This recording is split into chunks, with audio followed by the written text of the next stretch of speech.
On this episode of RPG Book Club, we meet some pirates, we meet the guy who killed our dad, we fight some robots, we fight some monsters.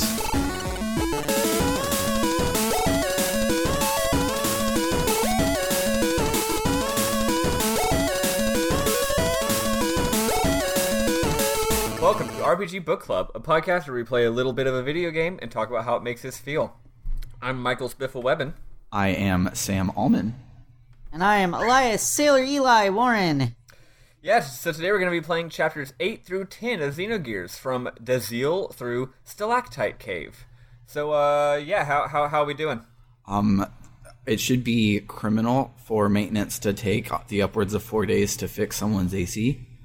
And, so I'm hoping this is a short episode because there's no AC in my office. I am currently not very decent and have a fan on me. So my audio will be bad, and I'll be glad this isn't a video podcast for today. Sam is both melting and on fire at the same time. Yes. Mm-hmm. Like those monsters in the fire temple in Ocarina of Time. They're both melting and on fire. Yeah, totally that. I'm okay. I'm still very tired. I wish I was on vacation again, and I'm ready for this horrible shift to be over so that I can have a normal people schedule. As much as I'm a night owl, I'd rather be getting work over with early in the day. Mm-hmm. And like, I come home staying up late doing dumb shit. Yeah, exactly. I come home and I lie in bed for 2 hours trying to sleep, but my anxiety won't let me sleep. And then I finally get to sleep, and I have like 4 hours, and then I got to wake up and take Ken to the train station, and then I come home. And then I literally cannot get myself up until noon, just about every time.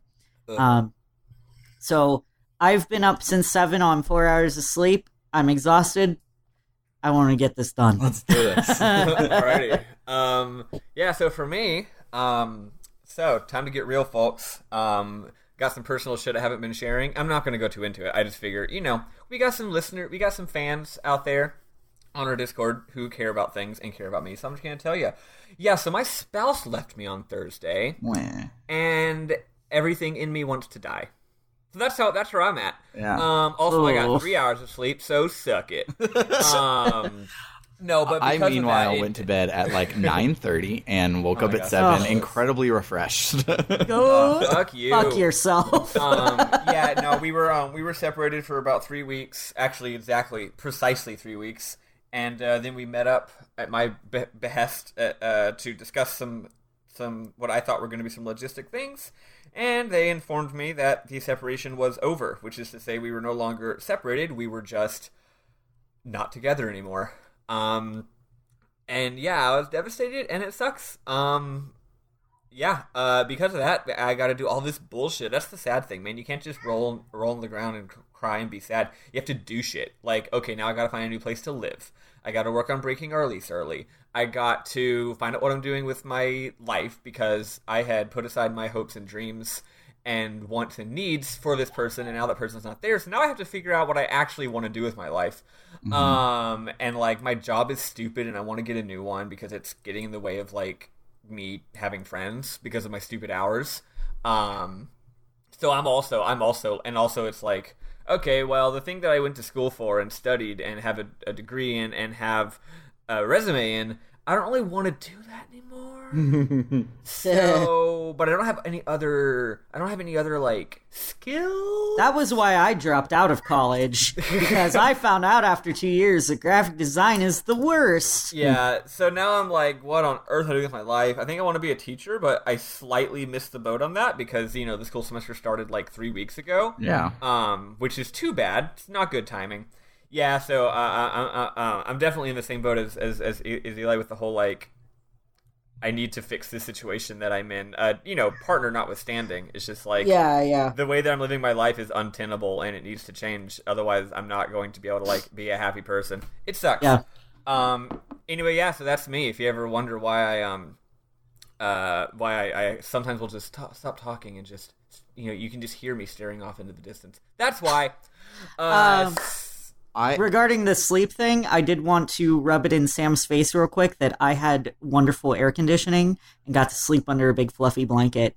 I mean, nice.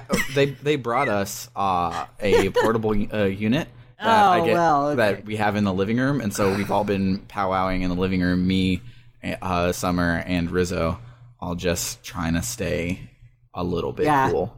That's good. But if I sound like I am staring off in the distance, it's because I'm thinking about databases. Those beans? No, databases and graphs, because I'm teaching myself RPG Maker, because even though RPG Maker won't get me, like, success, it'll still make a fucking game, and I kind of want to just make a fucking game. And so I'm teaching myself RPG Maker VX Ace, and I'm making a video game.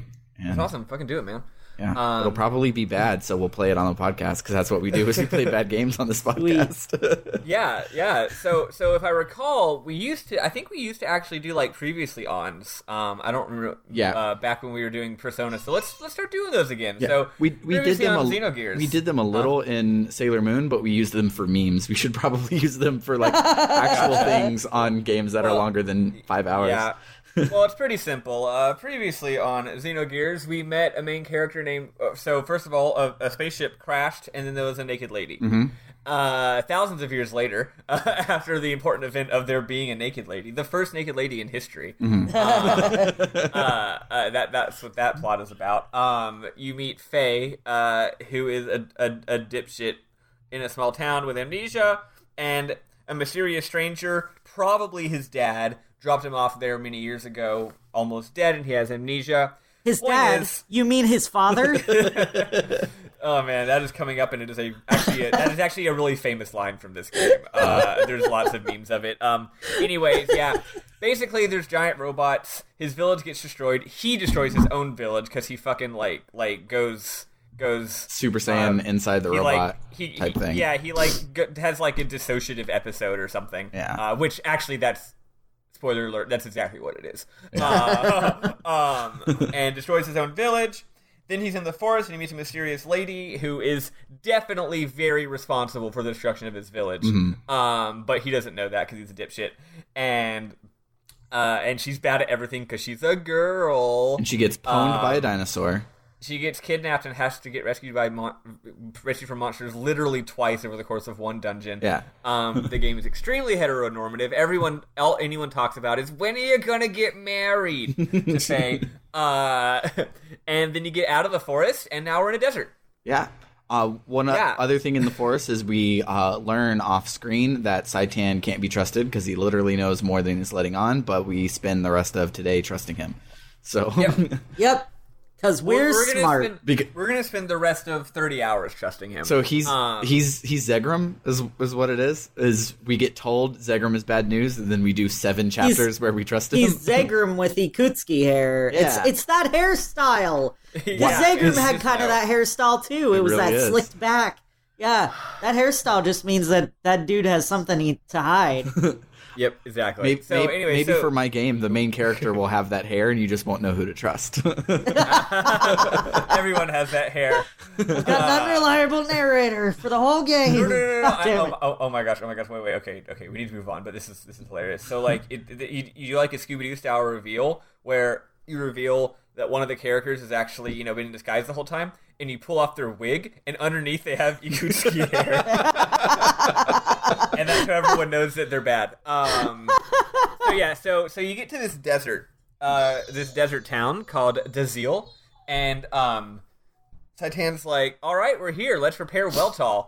Because the robot it basically gets damaged. It basically gets damaged and needs repairs anytime it does anything. Yeah. So this is the first fight it's had. It's got repairs. So you're in the city of Dazil. You have to go to the Ethos HQ. To recall from last time, Ethos is an organization that seems to do a lot of things. Mm-hmm. You find out later they're just the Catholic Church, but they don't. So far, they haven't even mentioned them being a religious organization. It's like, oh yeah, they dig up things, they fund wars, they have a repository of all the world's history that they don't share with anybody. Yeah, they do all sorts of shit. And then later, it's like, yeah, they also have church. Yeah. Yeah, so you got to go to the map. So you explore this town, and in classic Xenogears fashion, oh my gosh, there are so many goddamned NPCs. Yeah, I like had to like keep a mental map, like work through it to make sure I talk to all the NPCs. Yeah. Yeah, because you're like, as I learned last time, I missed out on like $10,000 by not talking to everybody in Leyhan. So I wanted to make sure I did it this time, and I got $0 for it. Yep. And this town's got like 3D stuff. There's like an upper part with a bridge, and you can go behind some buildings and up on roofs. Mm-hmm. And there's just all sorts of exploration you can do, and it's pretty nice. And, the music is nice. One thing that it did that I thought was cool for this early 3D world that they have going on, they have a lot of invisible walls and non-walkable surfaces to keep you from just like getting out of bounds and stuff, which like most like 3D platformers where that's important don't even do that. So it was nice to be like, oh, I want to see if I can climb on these boxes to get on this building, and it's like, no, this building is slick, you'll just fall off. And I'm like, that's cool, because nobody really does that. It was nice for them to not even let you try, because then you would just keep trying, right? And it'd be annoying.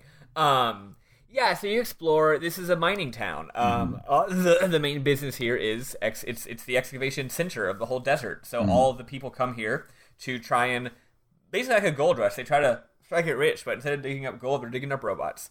But turns out that independent sort of prospectors have a really hard time, because the Ethos organization and the Gebler army and the Ave army kind of have already like cordoned off all the good spots where all the good shit is, and they're like, no, you can't dig here. This is the military's digging here, because there's a lot of really good robots here. And then all the other spots have pirates, so it's just like, well, yep, fuck me.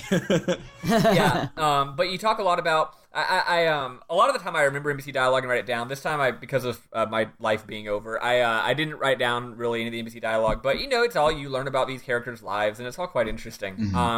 They have a few different characters talk about their water system. How they have this irrigation system, but sometimes there's shortages because like Ethos needs to use a bunch of the water to do Ethos shit or something like that. Yeah. There's a scene in the bar where there's a character with a character portrait. I don't know if anything important happens with that character, but I know he shows up again later. I don't know. Doesn't he just like bees in the bar and is cool or something, and then he leaves? Yeah, I think so. I didn't take any screenshots of it, but I'm pretty certain he's just there, and he's like, I can drink a lot, and I hate all you people, and I'm a good guy at heart. And Saitan's like, oh, he's a great guy, and we walk over to him, and he's just like, sup, and then if you leave to go do this next little bit where Saitan leaves, and you go back, he's like, huh, where's your buddy? You should probably go chase after him. And his is the only NPC dialogue that changes, so I think it might be important later. Yeah, and he has a talking head too, so but I would say that he's... Yeah, no, he definitely shows up later. I just couldn't remember what he does now. So you end up getting to the Ethos HQ. Oh, one thing that's funny is, if you stop by this one building on the way to the Ethos HQ, which is your game-stated goal, you go to this one other building, and it's like, this is the Dune Buggy building, and the guy's like... And Saitan is immediately like, hey, can we get a Dune Buggy? And the guy's like, sorry, I can't rent you a Dune Buggy right now. We don't have any. Come back later. And I'm like, wait. My goal is not to rent a Dune Buggy. Why is Saitan like wanting to rent a Dune Buggy? I think it might be just a little bit of just a little scripting kerfuffle where they didn't think about the fact that shouldn't be what's happening in that scene. Yeah. It's just kind of funny because if he was just like, hi, I'm the Dune Buggy guy, and Saitan's like, we don't need a Dune Buggy, Faye, let's go. Right, that would have been different. Yeah. But instead it was like, sorry, you can't rent a Dune Buggy, which apparently you wanted to do. Yeah. Anyway, so you go... My headcanon for that, which is obvious, I don't know why it's not your headcanon, is that Saitan just really loves to go mudding, and he just really wants a sweet-ass Dune Buggy. That's totally true. Yeah, it's not your game-stated goal. That's just his deep-seated personal goal, is to get a sweet-ass Dune Buggy. Turns out, Saitan said we need to come here to find out, quote-unquote, what Ave is up to, but actually the whole reason Saitan wanted to come to Zazil was just to have fun on the Dune Buggy. He was like, oh, hell yes. Well, his dreams are going to come true soon. So you go to the Ethos HQ, and you're like, yo, we need to buy these special parts, and here's the serial numbers for the parts we need to fix Weltall. And they're like, oh man, those are some really, really advanced parts. Only the super, super fancy military robots have those. we don't sell those to civilians. In fact, we don't even have them. Sorry, you're SOL. It's like, but you can put in a requisition order at the actual Ethos HQ, which is the tiny building outside, and not this giant one that says Ethos HQ.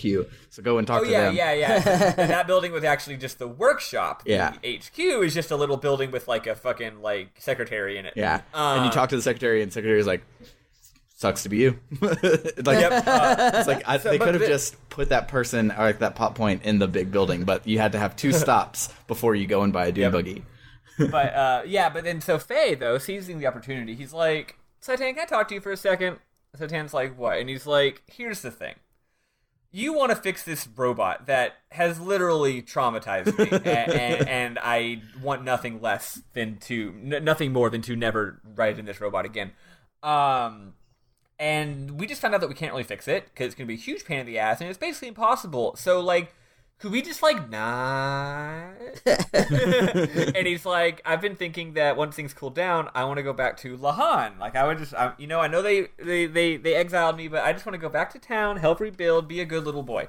And, Saitan's like, well, if you really want to do that, I guess you can, except here's why you shouldn't. And I also made a really good pun here. Faye says he wants to go back to Lahan, and Saitan says, well, Tull might seem to be the case. But this robot is super special. Did Essie write these notes for you? So Saitan's like, look, everyone's fighting over this fucking robot. It's really, really, really, really, really important. And, like, the Kislev army is still chilling near Lahan. We're not even that far from Lahan. So what we should do is we should fix this robot and get it as far away from Lahan as possible. That will protect them. And Saitan what he says here makes sense, but he's also very clearly bullshitting, because he wants Faye to go on whatever Faye's fucking destiny is, right? But Faye's like, okay, that makes sense. So you go to the Doom Buggy store. You're just wandering. Saitan's just like, let's just keep searching for a solution. And the Dune Buggy guy is like, or they go to the Dune Buggy store, and there's a Dune Buggy outside. Yeah, Dune Buggy guy's like, oh yeah, and I love how, like, there's not a plot point that mentions that. It's just like, as you're exploring, you realize, oh, the map has changed. There is now this 3D object hanging out that wasn't there before, which is cool. Yeah. So you go in there and you talk to him, and he's like, hey, we have a Dune Buggy now. And Saitan's like, oh my god, a Dune Buggy. I've got to ride it. No, he's not. He doesn't actually get that excited, but he realizes, oh, I should take the Dune Buggy into the desert, go to one of the mini battlefields where Ave and Kislev have been fighting over the last, decades or whatever, and just go to one of these battlefields and find a wrecked robot, and hopefully one of them has an intact part that we need, and just salvage it. And it's like, yeah, going by yourself into a desert full of pirates and monsters and also a literal battlefield seems very safe. Go right ahead. And See ya. For some reason, Saitan just thinks he should go on his own.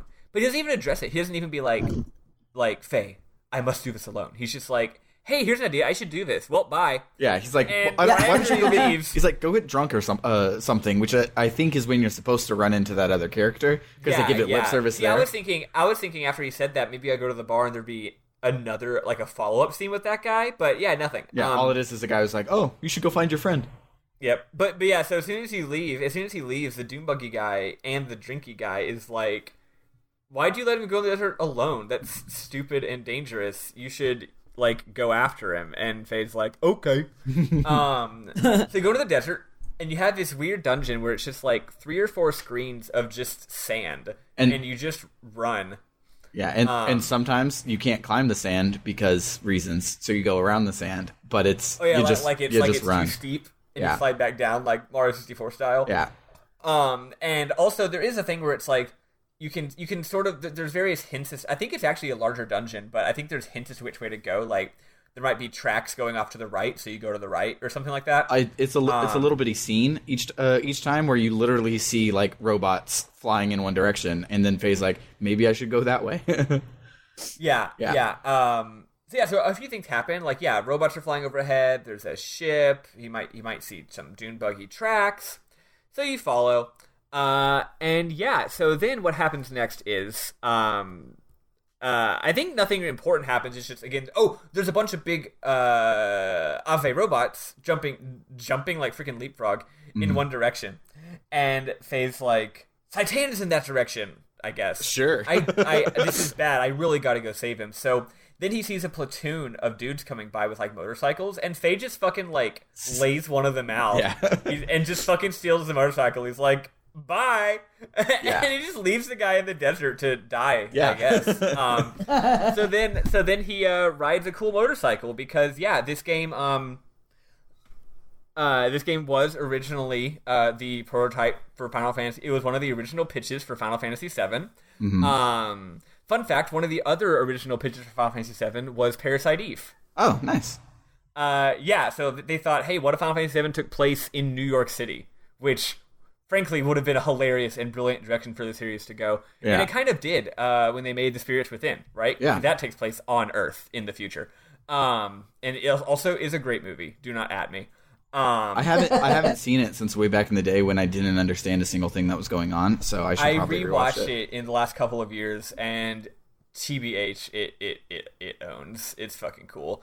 Anyway, so because this is Final Fantasy VII, it has to have a cool motorcycle. So you have a cool motorcycle and you ride it. There's really no reason. It's just cool. My head canon to why there's a motorcycle is so the head of Square is sitting in his boardroom, and he's like, "All right, guys, give me your pitches for Final Fantasy VII. It has to have a motorcycle."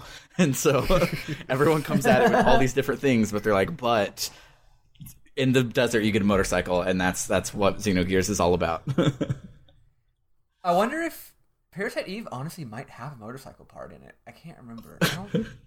I mean, Aya is a cop. She probably tried to motorcycle to get to the fucking scene or something. Right. I don't know. Anyway, yeah.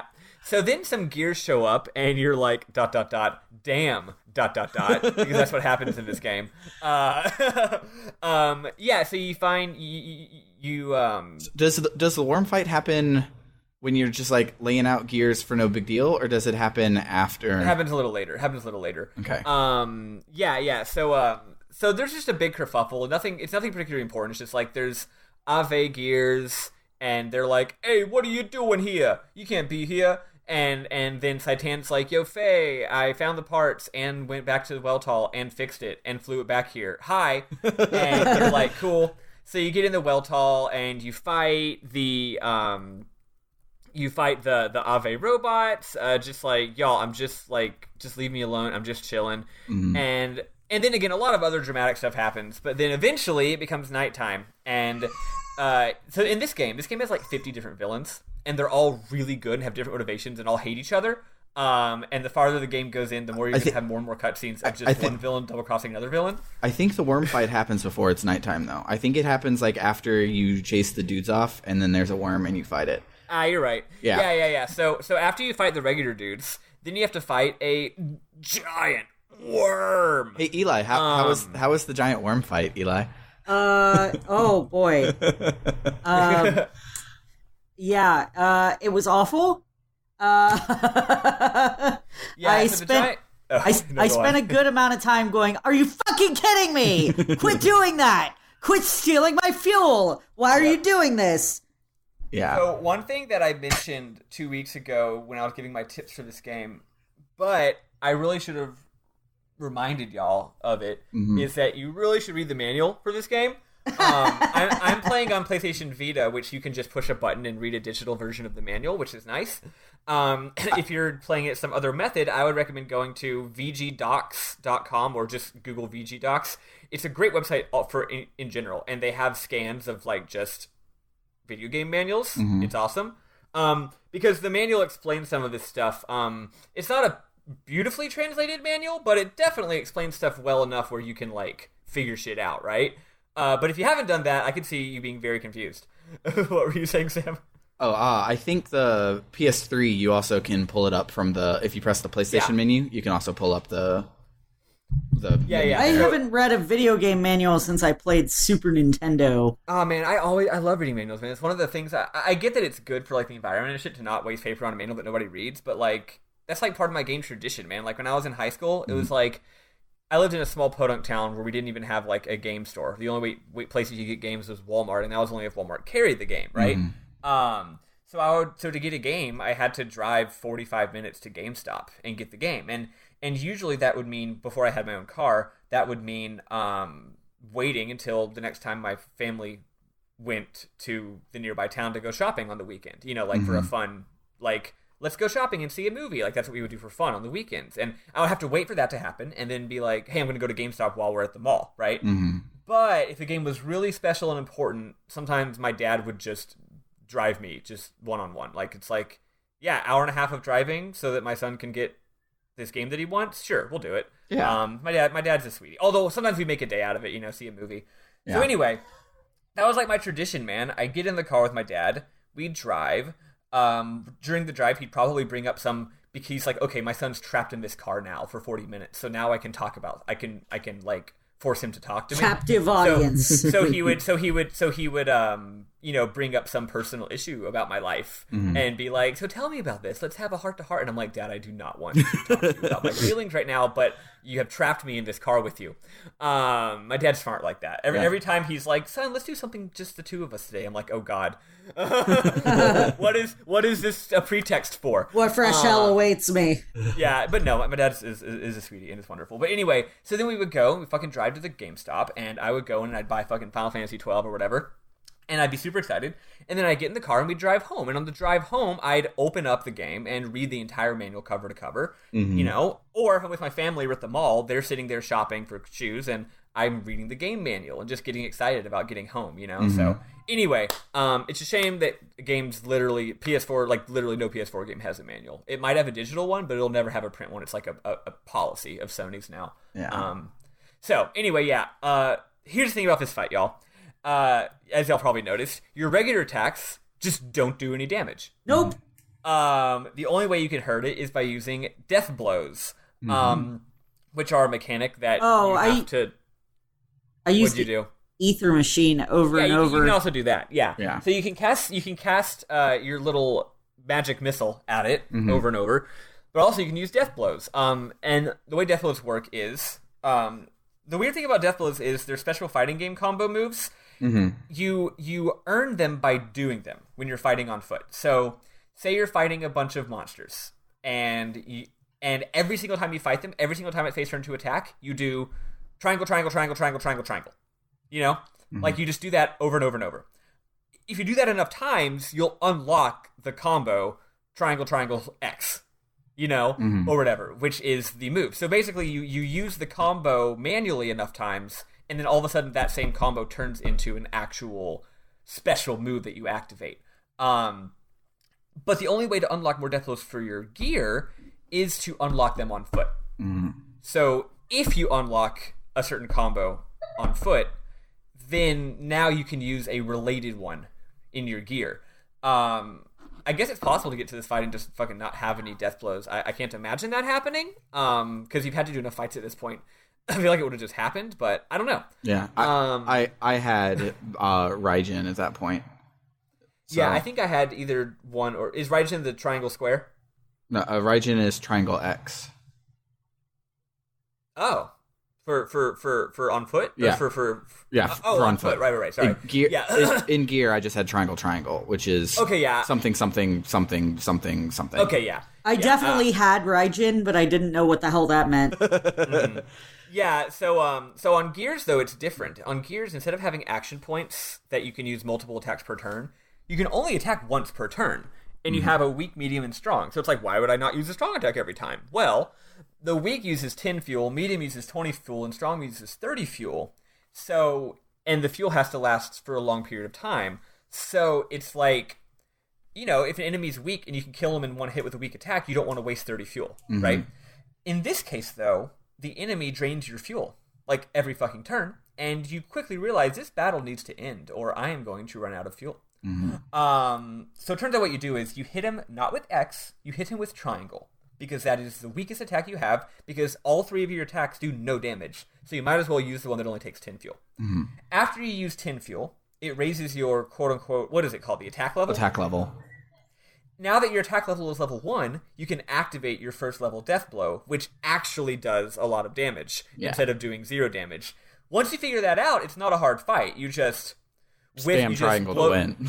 you just blow a turn on triangle, it does no damage, then do the death blow. Blow a turn, then use death blow. Or you mix it up, you maybe try, what if I cast a spell, see if that does more damage. I think it does similar amount of damage. Yeah. And then you freak out because he's sucking your health. And like any good RPG, it doesn't give you a health bar to see how much health the boss has, which is correct. So you have no idea how close you are to winning.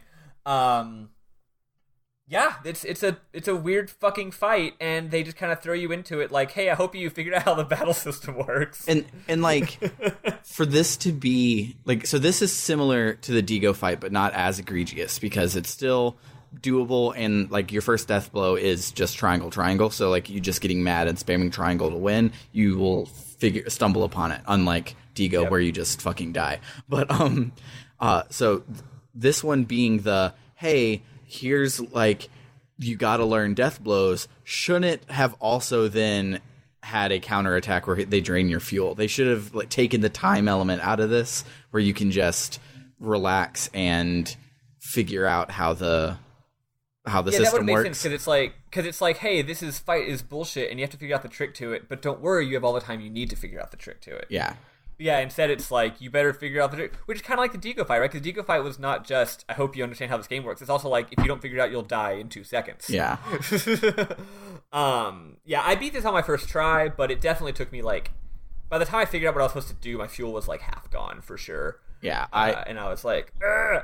I saw that nothing was hurting him after a couple of turns, and I Googled Xenogears worm fight, and everyone was like, use death blows, so I Googled Xenogear death blows. I did that too, but Google, like, I looked up Xenogears death blows guide, and it's like, there's a whole bunch of numbers and a grade and letters, and I'm like, I don't want what does this mean? Database. I want a guide to tell me what the fuck I'm doing. Yeah. Not I don't want an info dump. I want you to tell me what to fucking do in this game. And that was like the only guide that came up like 3 separate times. Yeah, like people had copied and pasted it. Yeah, I found a like GameFAQs thread when I did it, and I was the only one where someone was like, no, seriously, what the fuck are death blows? Why can't I beat this? Why is this the second boss in the game? Someone please help me. Please explain me what's going on. Yeah. So I'll go ahead and round this out with a few more things about the gameplay system. So other options you have, so yeah, I can use Ether Machine. I kind of like this. It's like, hey, you know how you have spells on foot? Mm-hmm. You also have spells on gears, but you know how your piddly human spells wouldn't normally do anything? Well, turns out all gears have a machine that amplifies the user's natural abilities, so now you can cast robot-sized spells. Except your healing spell does, it says in the tooltip, will heal your gear's defense. And you do it, and it does goddamn nothing. And so I didn't even try it. I was really excited for that for the next boss fight, in which you run out of fuel and also fucking die a lot. And and I was like, all right, well, this time I'm going to have Faye on healing, and he does like his healing move, and no numbers change on the screen. And oh my goodness, it's not even like it's pretty upsetting. Maybe it literally heals your defense, like it fixes your stats. No. If your stats got fucked up. Maybe if they got messed up, but it doesn't give you a buff to them. Is the other thing that I was checking. Yeah, I mean, if they got messed up, I don't know. I didn't even try. So other things you can do in this battle system, you can charge. One thing the game also doesn't explain, except in the manual, I think, is that charge is also defend. So if you are running low on fuel, you shouldn't have to do this because it's really grueling, but like if you are really actually running out of fuel, you can select charge, and charge will regenerate some of your fuel, but it is also defending. Oh. So it's not like it's not a total waste of time. I didn't know it would regen fuel.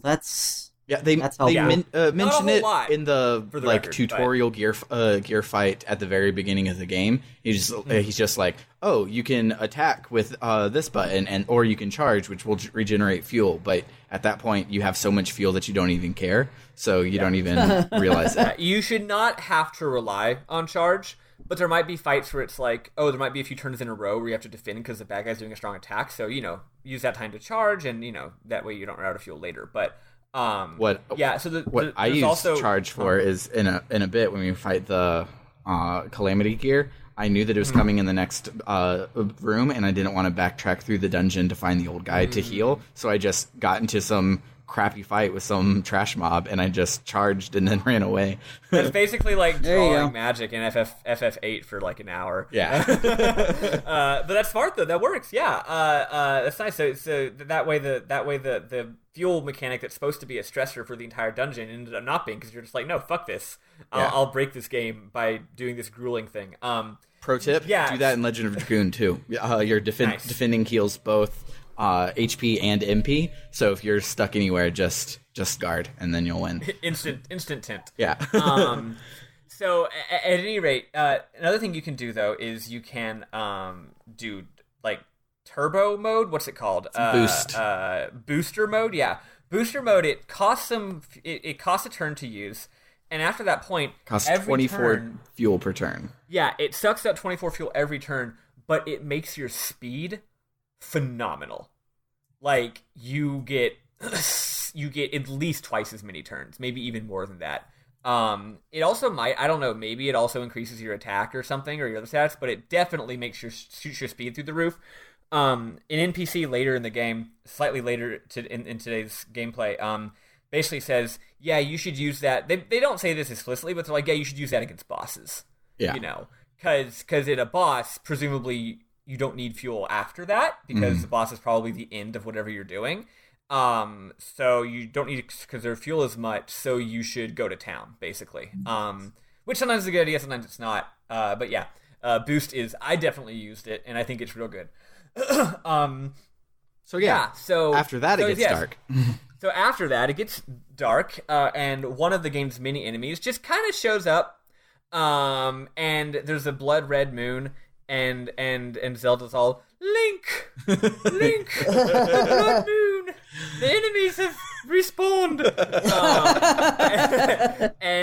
Beautiful this Zelda really- impression, by the way. Yeah, and this really fucking cool robot shows up with his arms crossed like a badass, and he's like, huh, huh, huh. And then the bad guy does that thing where instead of being inside of the robot, like a wuss, he stands on top of his own robot, like a cool guy. Like a badass. Later, you get someone in your own party who does that, like a badass, like all the time. Like in battle, their sprite is just standing on top of their robot. That's amazing. I already love this Spoiler person. alert, it's the best character in the fucking game. And they have 2 character themes instead of just one, which is nice. So the man in black shows up. He has an incomprehensible face. Like, you look at his face in the character portrait, and you're like, I don't understand what's going on I don't here. think any of his clothing was black either. Yeah, well, he's got a robe, I guess. But yeah, he's mostly, like, ornate, like, red and green. Looks like a fucking judge from FF12. Yeah, so he says a lot of stuff. He's like, hello, I apparently know who you are. Your hot-blooded desire for battle has not been tamed, I see. And then he's like, my name is Grahf, the seeker of Graph. Graph. Look at this graph. Yeah, he's like, I let him plot me. Let's put it that way. So yeah, he's like, and then his music starts playing, and he's got a really good music theme. It's very dramatic, and basically he's like, what he says is, I need you, Faye. You're actually a pawn. You are the chosen one, and I need your power to complete my mission. But right now you're too weak. And I actually intentionally caused everything that happened in your village because I wanted to trigger your power.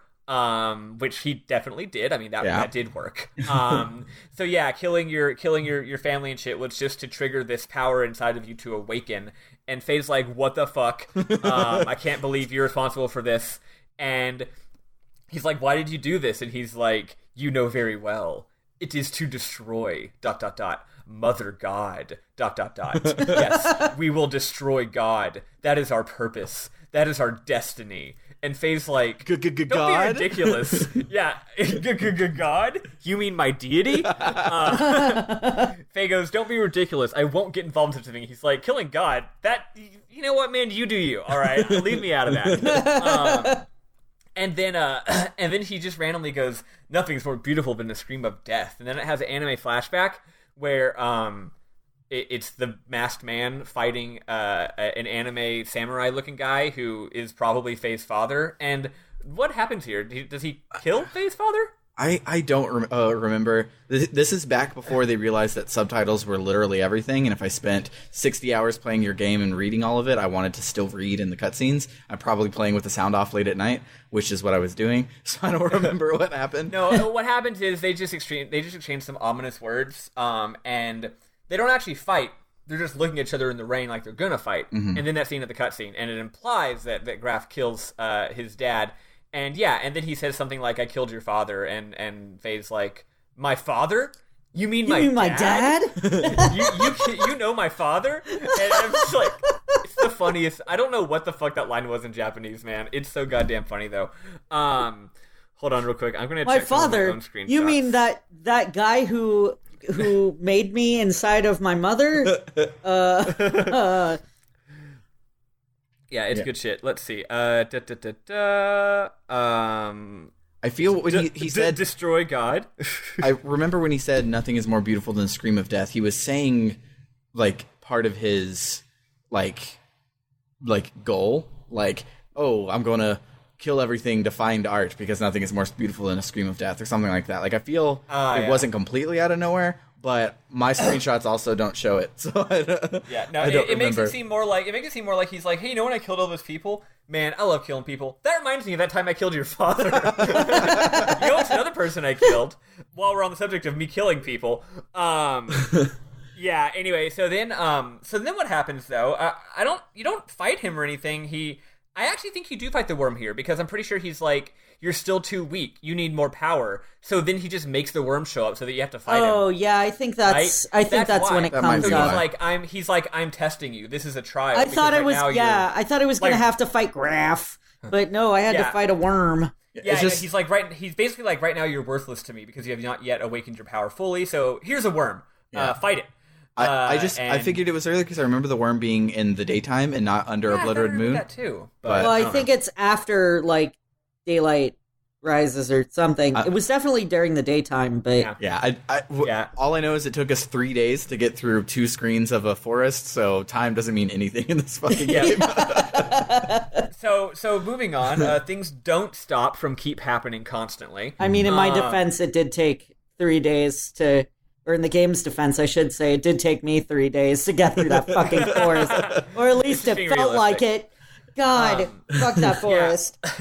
So next, we're still not done with cutscenes and things happening. Grahf just kind of up and leaves, because, again, the villains here, they just show up, they do something dramatic, and then they leave, they say, see you later. Then Ave shows up, and there's a bunch of soldiers, and they capture you. And since you just... and Weltall is broken again. Yeah. Because Weltall gets broken when it fights any single battle.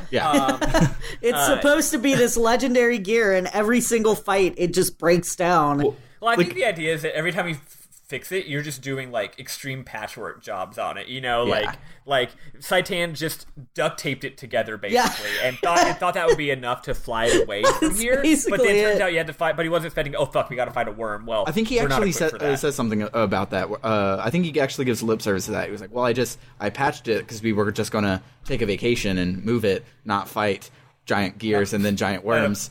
So then you get captured, and they like strap Weltall to the top of this like giant dune buggy, giant transport craft, and it's a lot of really cool 3D work here.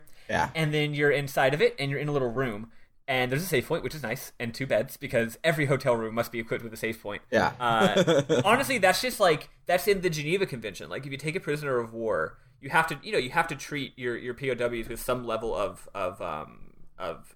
what's the word of ethics, right? You can't treat them inhumanely, and one part of treating your prisoners humanely is you have to put a save point in the room.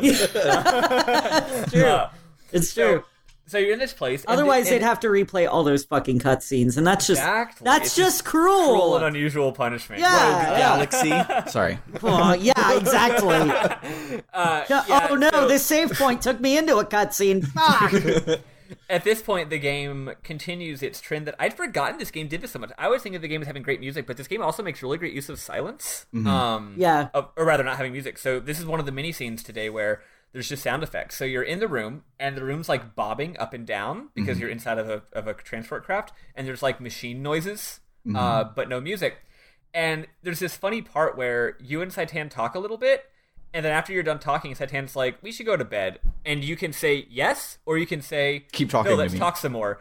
And you can do that like 3 times, and there's just like more plot. It's kind of hilarious. Oh, I didn't do that. I was like, I'm moving on from this shit. Yeah. So at this it doesn't point, tell you too much more, so you didn't miss out on like a lot. But it's not he much. just has It's like just 2 later. sentences more twice. At this point, Faye gets locked. His character portrait gets locked into permanent sad, staring down with a serious sad face mode, and he's stuck in that mode for a while. One thing I thought was great is Saitan asks him like, "Hey, what about your life or blah blah blah blah blah?" And Faye says, "All I know is what the maids at my home in Lahan told me." And I'm like, "Me too, Faye. That's how I learned about your backstory." Maybe they have that conversation every day. Like every morning he wakes up and they're like, "Faye, it's been 2 years and 4 months since you moved in. I still remember the day." And then Faye has to do the flashback, and that's literally that's what he wakes up to. 51st Dates, the video game. They've got to tell him every day. So that literal exact flashback that we saw is everything Faye knows about his life. Yeah. One thing is apparently he had never thought about the fact that he had no memories. He was just like, it's chill. And now he's like, wait a second, I have amnesia? I never realized I was a JRPG hero. Who am I? For I have amnesia. So then Faye goes to bed, and Saitan starts talking to himself again, in parentheses, which is how you know it's an internal monologue. Mm-hmm. And once again, Saitan knows shit. He goes, it was him. No mistake. ... That was no coincidence. ... He's referring to Grahf. Grahf. And then he says the most beautiful sentence in the game. He goes, could it be that we are approaching ... the time of the gospel? Yeah. Time and gospel in quotes. No, not even quotes. Time and gospel both have little M dashes on either side. Yeah. Because so it's just like I guess because they start and end like monologues across several text boxes, they started in those with quotes. They didn't want to use quotes in the middle. Like, we don't need the ones on the outside. Use quotes where you're trying to use quotes. Dashes is the worst choice. Like, they could have used apostrophes. They could have used, like, brackets. I actually don't even know if it's bad. It's just a very unique stylistic choice that literally no other fucking game does. So it's like, I'm not going to forget that. You know, the weird way that Xenogears says things. The only reason... The weird way it formats its text. Yeah, the only reason I've seen for the quotation marks is to alert you to when the dialogue is ending. Because you won't know until you see those end quotes. Like, oh, I'm finally done talking to you forever, NPC. Thank you. It is quite odd. Like the whole point of a dialogue box is you have a face and then words. You don't need to have quotation marks. We know they're talking. That's what a dialogue box is. But every time someone starts talking, their first dialogue box has an opening quote. Mm-hmm. And then however many boxes later it is, 5, 10, it ends with an ending quote. And it's just, no other fucking game does that. It's doesn't very follow, weird. It's totally against, like, it doesn't follow, like, Square's if they have any kind of, like, style guide or whatever. It is bizarre. But it comes in handy if you're using the fast text cheat, which I finally am this week. I wasn't doing it last week because I couldn't get it to work. Turns out that on Macs, their notepad, no matter what you name it, so if you name it Xenogears USA.cheat, like you need to, it'll be like, okay, that is now the name of your text file, and added a .txt and then hid the extension, so I didn't know that it was a hidden .txt, and so I was sitting there taking forever to troubleshoot it, but I finally fixed it and have fast text. But if the camera is ever moving, don't close a dialog box until the camera stops moving, and you can tell that you'll close the dialog box with that quotations on the end. So if you see quotations and the camera's moving, don't click it because that'll crash your game. Oh, okay, nice. Yeah. That's useful. Yeah. So as soon as he mentions the time of the gospel, there is then a flashback forward. I don't know, like probably flashback. Telepathy, maybe. Like it completely threw me to a loop. Like maybe this is what Bluetooth is in the Xenogears universe. Is he just turns on his Bluetooth, goes to this alternate crazy dimension to talk to somebody? I'm 99% sure this is a flashback to something a long time ago, maybe when he was being given his mission by his evil overlord or whatever. So you go to this weird null space where everything's floating, and Saitan is floating on a little rock. And there's a person, an emperor, sitting on a throne that's floating, and around them are rotating, like what I can only describe as flat two-dimensional images rotating around in 3D space with various pictures on them. And when they rotate, they get skewed in 3D space in a way that is fucking bizarre. And I guess neither of y'all have seen Evangelion, but this is where you're like, okay, I've seen Evangelion. Oh, I thought you hadn't. Okay. This is ripped straight out of the part where all of the dramatic, important people are talking to each other in the boardroom in Evangelion, and it's just like this circle of dark, shadowy figures. Oh, all chatting it yeah. up. That happens a lot in this game. Right now there's only 2 people, but later there will be more people in this weird shadowy null space. I thought I had accidentally ejected my disc on my PS2, and this was taking me back to the memory card screen. So Saitan is chatting with this emperor who just looks evil. He has a weird face. I guess maybe it's a mask, or he's just got a skeleton head. I don't know. He looks kind of like Sans Undertale. So he looks more like Papyrus Undertale. Papyrus, yeah. And the emperor goes, yes, the gospel. I'll just read this. He goes, we are the people expelled from paradise and forced to live on the cruel surface of the earth. We who fill this land will once again return to the presence of God in paradise and live there eternally. That is the time of the gospel. That time is at hand. We, the gazelle, must find God's resting place by then and resurrect him. Which marks the second game we've played in which the name Gazelle, Gazel, has been used to be for someone really, like, powerful and important or something. Yep, but they're just majestic and flouncing through a field. It's probably Gazel. Also, I will just go ahead and say, this isn't a spoiler or whatever. The Gazel is short for the Gazel Ministry, and it's the Mysterious. It's fucking Organization 13. It was pronounced Gazelle in Rogue Galaxy. It's Gazelle. It's Gazelle. It's Gazelle, yeah. I'm using Rogue Galaxy as... So the Gazelle Ministry, it's like Organization 13, except under the robes, they're all just beautiful birds. Yeah. Yeah, so these guys are trying to... It seems like from this plot, from this thing here, and this isn't a spoiler because I've forgotten enough of this, that this actually is me saying what I think from here. This isn't me using my future knowledge. So it seems like Grahf is like, I need to resurrect God and then kill him. And these guys are like, no, we need to resurrect God and then not kill him. Because we want to be with God in paradise.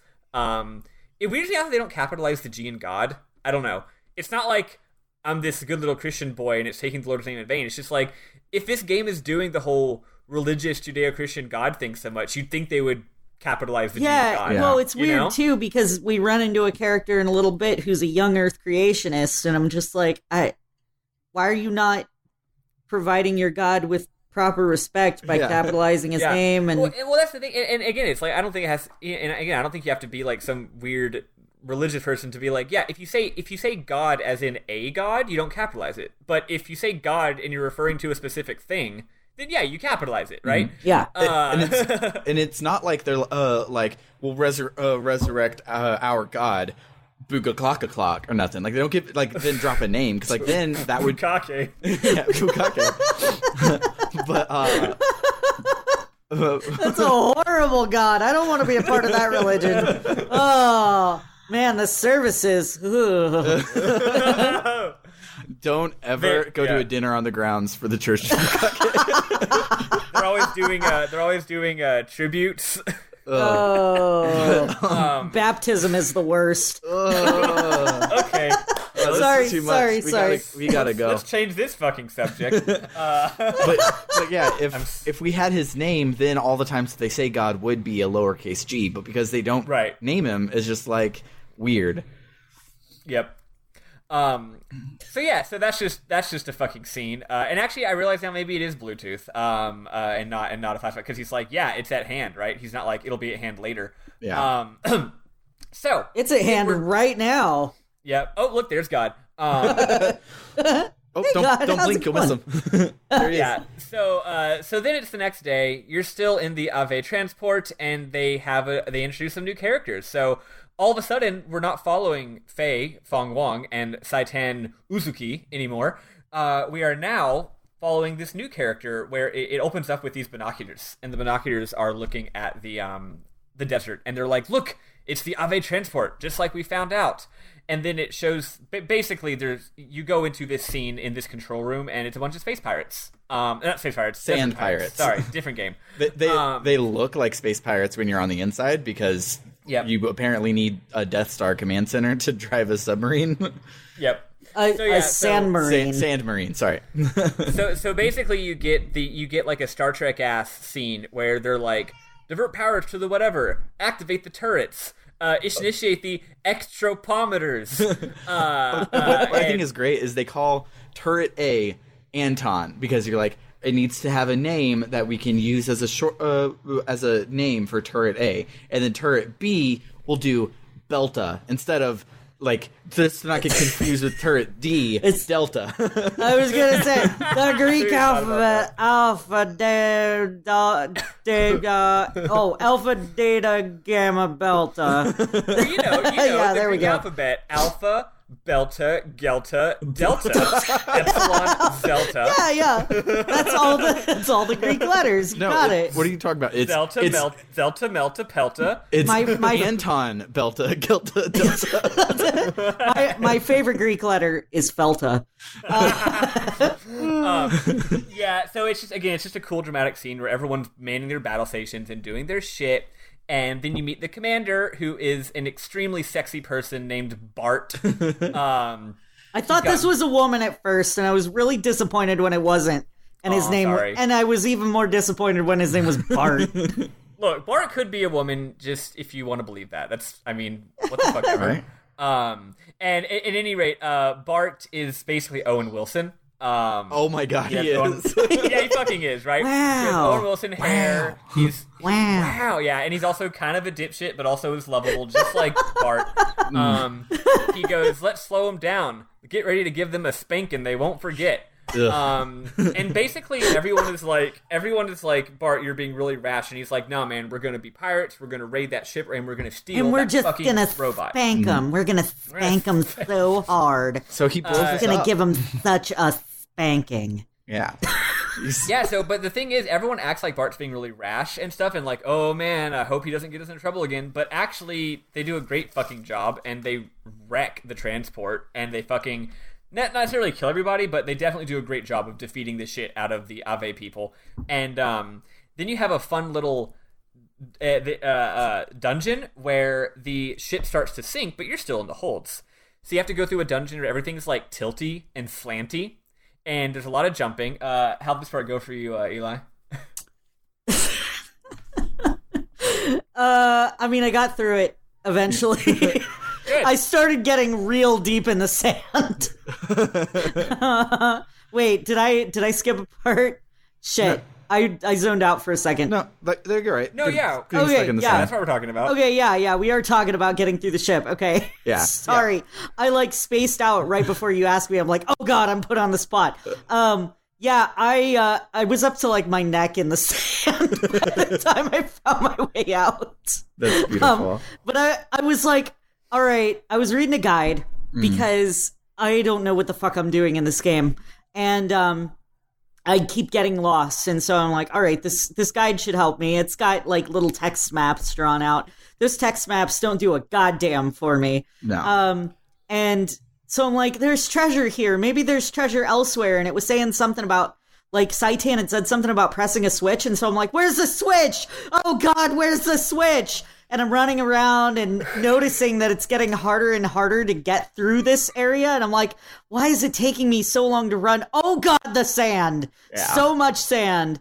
And it wasn't like I timed hate or sand. yeah, it gets everywhere. It's rough and coarse and gritty. Coarse and It's gets everywhere. everywhere. Yeah, I don't know a Star War. I don't know all the quote. But this is just but- the third game in a row that we've mentioned it, so we might as well just Yeah, watch you're that, right. that movie Every with RPG you. has I to have probably a fucking sand should. part, so it's gonna keep happening.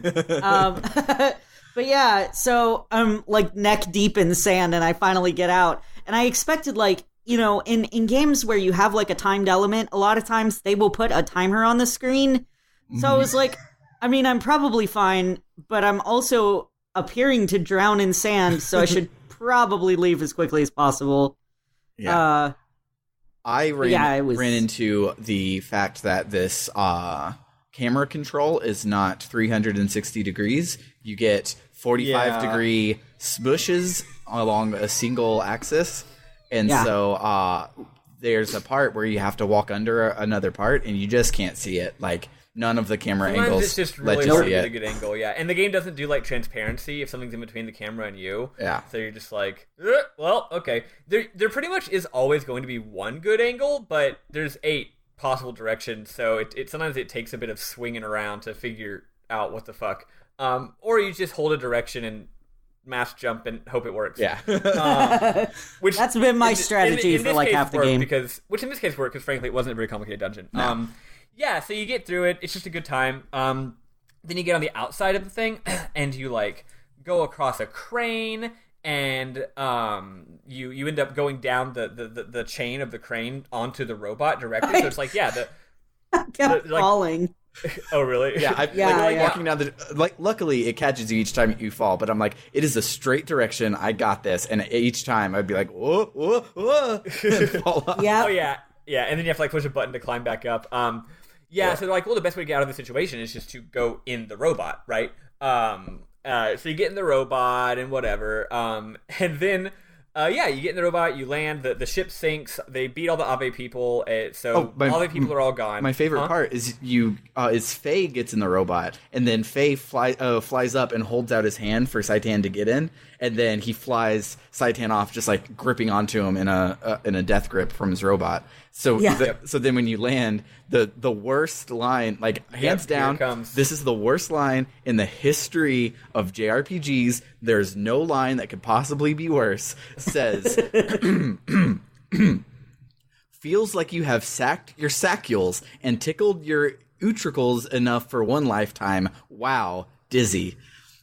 And I don't fucking know what that means. Saitan, you motherfucking nerd.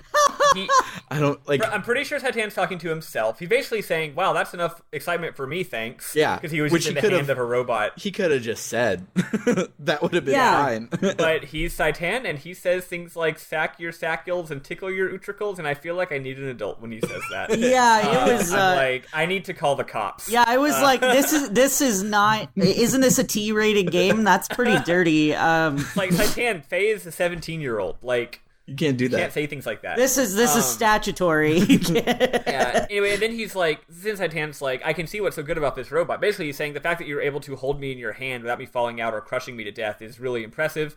And then Faye is like, yeah, this robot's awesome. The environmental response system and weight reduction hovering kicked in straight away, automatically. And I'm like, Faye, how do you know what those are? Yeah, and those are words. I'm pretty sure, well, here's what it is. I'm pretty sure as soon as he got in the robot, the computer lady was like, environmental response system, weight reduction hovering, kicking in automatically. And he's like, I want to sound smart. So now 5 seconds later, he's like, oh yeah, the environmental response system, man. Like, isn't that crazy? He's like, oh, he man. didn't just fucking learn what that was 2 seconds ago. He's like Moss from IT Crowd. He's like, did you see that ludicrous display back there? Did you see that ludicrous The thing about the environmental response systems is they kick in straight away automatically. Yeah. He's like, oh man, now I know. Now I've been in a gear for 5 seconds and I already know enough to impress my friends. Yeah, it's goofy.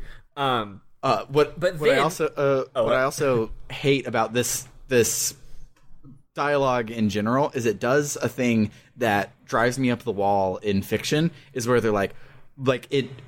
Enough of this leads to a good world sense, but too much of this is just like pretentious, and I hate it. And it's the reason I can't stand I read like the first 3 Aragon books, and I can't read any like the last one because it just got to me too much. But they're just like, oh, I'm hungrier than a fleet-footed blah blah blah on the planet blah blah blah of this jet blah blah blah system, and I'm like, no, you're as hungry as a horse. You could just say I'm hungry as a horse or whatever. Yeah. Just say horse. It's fine. Yeah, and this is just like, oh look, we have to like drop all this jargon. I'm like, no, we don't, because we're not in the we're not in the pilot seat of the gear. We're outside of the gear pressing attack button. We don't need to know your environmental response system. The thing is, fucking what's it called? So Star Wars. I couldn't remember the name of it for a second there. Star Wars Episode 4 did this, and it was one of the number one best things about Star Wars. Yeah. It's like, we're going to make a movie that's got a really simple plot, but we're going to be dropping all these references to this shit that gives the impression, that this relatively simple and low budget compared to the later films in the series, episodes 5 and 6, even that there is actually a much bigger and more beautiful world than what is seen, you know? And that's one thing that's so nice about 4, you know? So little actually happens in Star Wars Episode 4, and so little world building really is there, but you feel like it's all real, and because of this. Yeah. And because Star Wars was a cultural phenomenon, now everyone's like, okay, we gotta do that all the time. Yeah, and right? they don't do it as well. And they don't critically look at how it worked and when they chose not to. That's why, they say things that are like English idioms only make sense if they speak English or whatever, but then they'll be like, well, wow, my dad fought in the Clone Wars, and it's like, Clone Wars, good. Sack your sacules, tickle your utricles, bad. Yeah. Yeah, exactly. Or he's like, you know, you scruffy looking nerf herder, like, look, he didn't be like, he says that, but he doesn't say that shit every 2 seconds. Yeah. You know? It's not his catchphrase. Yeah. You fucking nerf herder. Man, I'm as hungry as a tauntaun, you know? Yeah. So anyway, so they're chilling by the some people got the wrong idea from that, which that happens anytime a great work of art comes out. A lot of people are going to get the right idea from it, and a lot of people are going to get the wrong idea from it. Yeah. It's a pretty common thing. So anyway, you're just chilling by the robot. You're like, we're done. We won. We got out of here. And then all of a sudden, from off screen, Bart is like, wow, you just saved yourselves, but all your friends literally suffocated in a sea of sand. Don't you believe in comradeship? And then you see Bart and his cool-ass robot. He has like a samurai robot. Yeah. With like a thing on his head. Yeah, he's cool. Yeah. So Bart basically he says, I'll just read it. He says, it's not very manly of you two to leave your platoon to die while you run away in a gear. And you're like, no, we're not with them. That wasn't my platoon at all. And you just tell them, you're like, we're not with them. And he's like, a likely story. And they do that thing where, like, okay, I know that talking takes time, but it doesn't take that much time. It's like when the stupid guy in Destiny is like, I don't have time to explain why I don't have time to explain. I'm like, in the time you took to say that sentence, you could have explained a little bit. Yeah. But for this, it's like Faye just keeps saying, no, I'm not with them. I'm not with them. I'm like, Faye, why don't you just say, I was captured by them? Yeah. That takes the same amount of time to say that. You could have just yelled that really fast. You don't have to convince someone to listen to you before you explain. Yeah. You can just say it. But that doesn't happen. He just keeps saying, I'm not with them. And he's like, yes, you are. Yes, you are. Like, that's exactly what an Ave soldier would say. Yeah, because I was their prisoner is a very reasonable explanation. But it wouldn't really matter because Bart isn't really fighting you because you're their soldier. He's fighting you because the whole reason he's here is they want that robot. Yeah. Right. So, it's actually not that ridiculous. So you fight Bart. I don't think the battle system is just nothing in particular, right? Because it's basically a mirror match. Yeah. The most frustrating part of the fight was his wild smile, which reduces your accuracy. Yeah. Yep. But I kept missing, but other than that, it wasn't too bad. Yeah, it's not hard. Your resources are almost never in danger, so it's mostly a plot fight. Yeah, you're fighting, you're having one of those, these two just guys being dudes, these bros who definitely, only have the most platonic of feelings for each other, just getting rough and rowdy, just wrestling, just getting it all out, like you do with your bros. Oh yeah, totally. Like we found out the Beatles do in yesterday's news story. Did you see that epic burn? No, I don't response. know if I did. So the news yesterday was Paul McCartney talks about the time he masturbated with John Lennon, and then the tweet response was like, "Yeah, we've all heard the White Album." That's fucking good. But yeah, it's the Beatles, not just Lennon and McCartney, but they would get together with the Beatles and just random other friends. They would all just get together and jerk it together, just as bros, just a manly bonding activity. Oh my god, I hadn't heard about this, and I'm a huge Beatles fan, so I'm kind of disappointed that I hadn't heard about this until now. But yeah, I look up Paul McCartney on Google, and the first thing that comes up, Paul McCartney details a new profile the time he masturbated with John Lennon. Wow. And the thing is, I'm not even I wouldn't do that, but I'm not judging. It's just that's not the thing I would do. It's I guess whatever, British people, right? Yeah. But honestly though, here's the thing.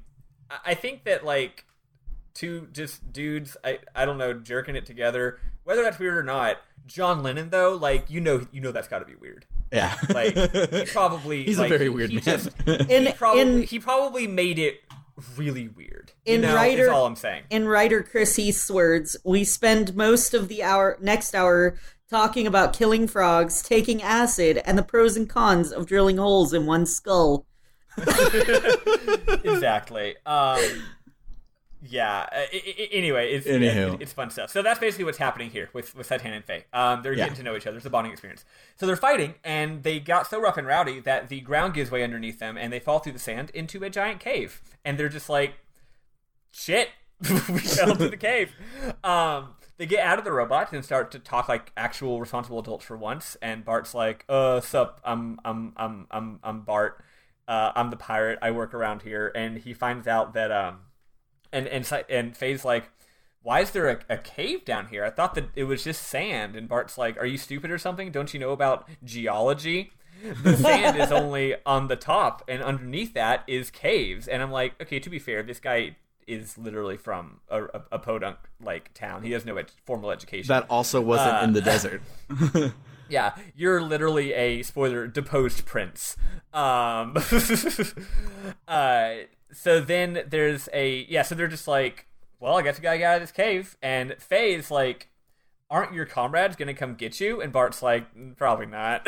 and then we get a flash to the side where Saitan's like, aren't we going to go get them? And they're like, probably not. and the reason is they're just like, look, Bart's a fuck up. If we go to find him, who even knows if he's going to stay put? We'll just go to the fucking rendezvous point. He'll go to the rendezvous point, and that'll be the easiest way for this to not be more of a pain in the ass than it already is. Well, we also find out that Saitan and Sigurd, the white-haired pretty boy, yeah, that's a weird name for him, that they have a past together. Yep, because Saitan knows everybody. He's like my partner Melissa, knows everybody. Anytime I meet someone, brief aside. Anytime I meet anybody, literally, like say I'm by myself, like Melissa's not there, and I meet a new person, I'm like, but there's a social event, right? They're like, hi, she's like, hi, I'm Katie or whatever, and I'm like, hey, I'm Michael. Do you know Melissa? And they're like, and Katie's like, I do know Melissa, and I'm like, of course you do. But at any rate, that's Saitan, yeah. So Sigurd is Pegasus from Yu-Gi-Oh! And also has an eye patch. Bart has an eye patch on his left eye, and Sigurd has an eye patch on his right eye. I'm sure there's some story there that will be explained later. Maybe with their powers combined, they have maybe they got 3D their eyes vision injured in a mutual brotherly jerking incident. So I was about to be like, no, that's just because their things are on the opposite side of the screen. But no, they went through the trouble of giving Bart two different talking heads that are identical, just with different eyes patched. Like, yeah. Normally they don't go through that trouble in most JRPGs. Like they just flip the sprite. Like the original Legend of Zelda, everyone's like, "Oh, Link is left-handed." It's like, no, you just walk to the right most of the time. Yeah, no, if you walk to the left, it's right-handed. Well, he is still left-handed if you walk up or down, you can see that he's left-handed. Yeah, right. But yeah, but if you walk left right, it depends. So because holding the sword away from the screen wouldn't be dramatic, right? Yeah, no one wants to see the character covered up by a shield. Yeah. You gotta show it off. So Sigurd's like, I never thought I would meet you here, Hugh. And Saitan's like, Hugh, are you talking about? I'm Saitan. I think his full name is Huaga, which means he was Hugh, and then he was Hua, and now he's Huaga. His name is Hugh Man. I'm calling it now. He's an alien, and this is his alter ego. That was the name that he thought of. They're like, "What's your name, human?" And he's like, Hugh Man. My name is Mr. Snrub. I come from someplace far away. Yes, that'll do. So I don't know. They just shoot the shit about how they already know what's going on. And Hugh is Bart's first mate, but is also clearly like older and is more like his keeper, basically. Sigurd, you mean? Sigurd is is Bart's keeper. So anyway, so you go through this cave. There's a big rock. You push the rock. It breaks Bart's machine. That's about Bart, it. I have this hilarious Sam. I have this hilarious screenshot where Bart is just saying, "We believe in a liberal upbringing." Yeah, what is that in response to? I don't remember, but it made me laugh, and so I screenshotted it. But the rest of the thing was just like, oh, I remember what it is. This is Faye asking, "Why are we escaping? Why aren't they finding us?" And he's like, "Oh, I have to do everything myself. It's up to me to break out because we believe in a liberal upbringing." This is the future that liberals want, really. Yeah. Being trapped in a fucking cave. So you go through this cave and you get your first taste of having a dungeon as a robot. And one thing that's cool is you can get into and out of your robot. And if you get out of it, you're just super fucking tiny. And it owns. It's like lemmings. You're itty bitty. Yeah, you're little lemmings. And the game does a great job showing the sense of scale. Like, it's like, oh wow, like, this cave is really, really big, and you're a tiny little baby. And then you get into the robot, and it's still big, even compared to your robot. So, question. What? Is there a button to do it, or do you only have L2 and R2 together at the same time? Yeah. Because I stumbled upon climbing out of it on accident when I was just looking through the status screen after getting to the old man who sells you parts. And so I was looking through to, like, equip my parts and everything, and I got out of the gear, and I'm like, this is a really obnoxious spot, and then later you have to get out. I'm like, I hope that Eli figured this out, because why would you be poking around in this menu unless you're like me and you just like JRPG systems to find the get out button? So I'm glad there's like a button too. You only have to get out like once or twice, but if you want to enter like a door that is human sized, you'll just get out automatically and walk through it, which is nice. Okay. I manually got out because I saw that it was a big old door. When you go to old man Balthazar's place, if you just walk up to the door, it just does the screen transition, and then you're now a human. Yeah, I was really hoping it would do that, and I was glad to find out that it did, because I didn't want to have to get out manually every time. Yeah. Yeah. Now I know, because I did, and it was annoying. Yeah. So you're getting your first taste of real gear dungeons. You fight. It's interesting. I forgot about this. Whenever you get into battles, sometimes you get into battles that have both robot-sized monsters and regular-sized monsters. And the regular-sized monsters, they die instantly. You completely smush them. You go up to them and you use a light attack, and it's not even the same animation, because the normal animation is like you kick them in the face at eye level, but they're small. They're down on the ground. So literally you like crouch down on your knee and punch straight down onto them. And you just like fucking squish them. And it's actually nice because some of the enemies have a lot of health, so what you do is you use light attacks to squish the little guys, and then that builds up your attack level that you can use on the big guys, which is nice. But yeah, you can also fight on foot and then summon your gear, but like, why would you do that? Just be in the gear all the time. Yeah, you get the same amount of XP. I accidentally did that because there's a part towards the end of this dungeon where you have to get on a tram, and you have to get on your tram on foot, but you do that by being in your gear and pressing a button that asks you if you want to get on the tram. But it was one of those things that happens most often in like adventure games where you're like, I know I want to do the thing, so like put coat, and it's like, I don't understand, and it's like, wear coat, I don't understand, you're like, use coat, it's like, you put on the coat, I'm like, that's not it's not how that works. And so it was one of those where I'm like, look, I'm touching the tram, I'm like on it as a person, touch me, and that triggered a fight that I thought was a boss battle because I had never seen that one before, and it was a 3D model, and I'm like, okay, well, I'm going to die because I'm not in my thing, and then I found the call gear button, and I'm like, oh, that's cool. That's helpful. That's the only time that's helpful. I actually forgot you could transfer in battle. I thought it was completely separate because in Xeno's Saga Episode 1, it is very much one battle system. Like, they don't have a separate robot battle system. It's calling a robot is just... You only ever use robots in that game if you decide to call the robot in a regular battle. But they don't balance it well enough where it's something you ever want to bother doing. So it kind of ruins what could have been a cool part of that game. And I forgot that in this game you can do it too, actually. I thought that never actually happened. So anyway, but although it might as well not, because there's definitely dungeons where you're on foot and dungeons where you're supposed to be in the robot. Yeah. So anyway, so you're just exploring. You find a fucking robot that tells you some information about the fact that you're in a cave. He's like, sup, this is a cave. And you're like, yeah, I know. And then you go into a room and you meet an old man who just likes chilling in a room. This is a little bit of a reference. Now, you're supposed to realize that something's a little weird with this guy. He's clearly an important plot person, even though he's just a random guy you met in a cave. His name is Balthazar, which is a biblical name, and but also in Chrono Trigger there were 3 like great sages or whatever, and they were Balthazar and 2 others that I can't remember the names of. And this game also has 3 characters by those same names. And they're all just important old dudes who know shit, right?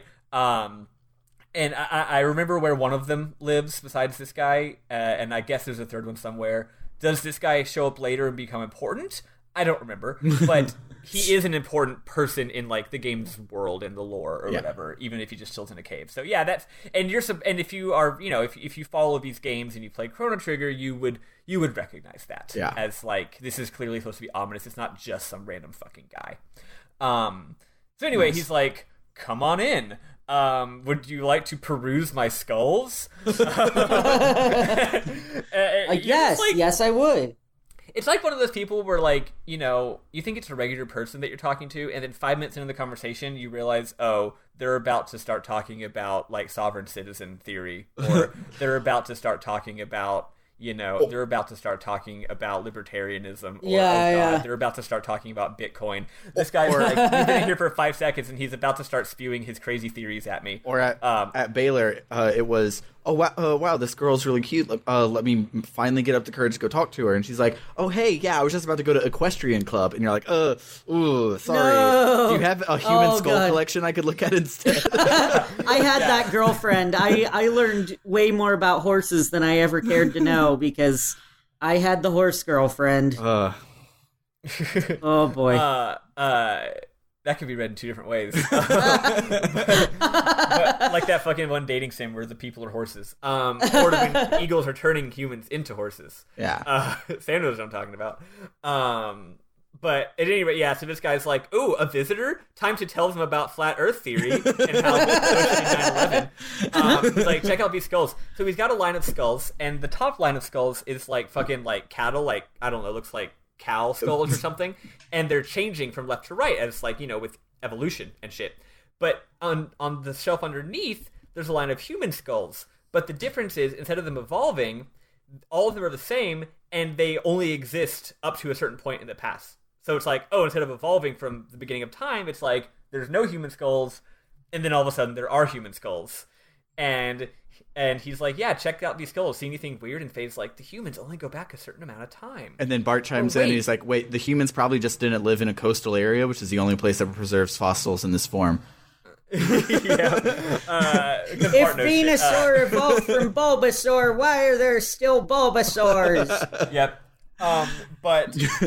So I will go ahead and say, first of all, I fucking love RPGs. And one thing I love about RPGs is that in the real world, you have many different myths about the world and the mythology of the world and the creation of the world and religion and what supernatural things may or may not exist. And there's lots of different competing ideas and philosophies, and no one knows if any of them are true.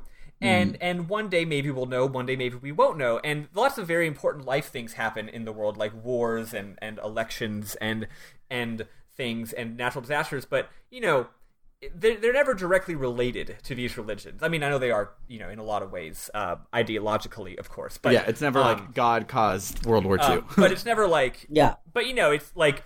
It's never like, hey, in this war, we're going to fight the God that turns out exists. But what I love about RPGs is anytime you learn about the lore of an RPG world, you know 2 things. 1, it's true. And 2, it's going to be extremely important to the game's plot. Yeah. Like you never have an RPG where you talk to some people about their religion and it's like just their belief system. No, it's like, it's definitely going to turn out that their god is real and all their beliefs are real, and this is not just myth, this is the plot of the game. Yeah. And the end of the game, we're gonna fucking fight God. Yeah. That's what I love the most about Final Fantasy Tactics. Spoilers, you fight God at the end of a JRPG.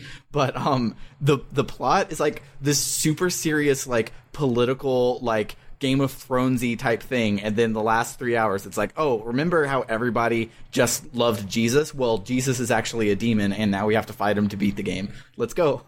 Yep.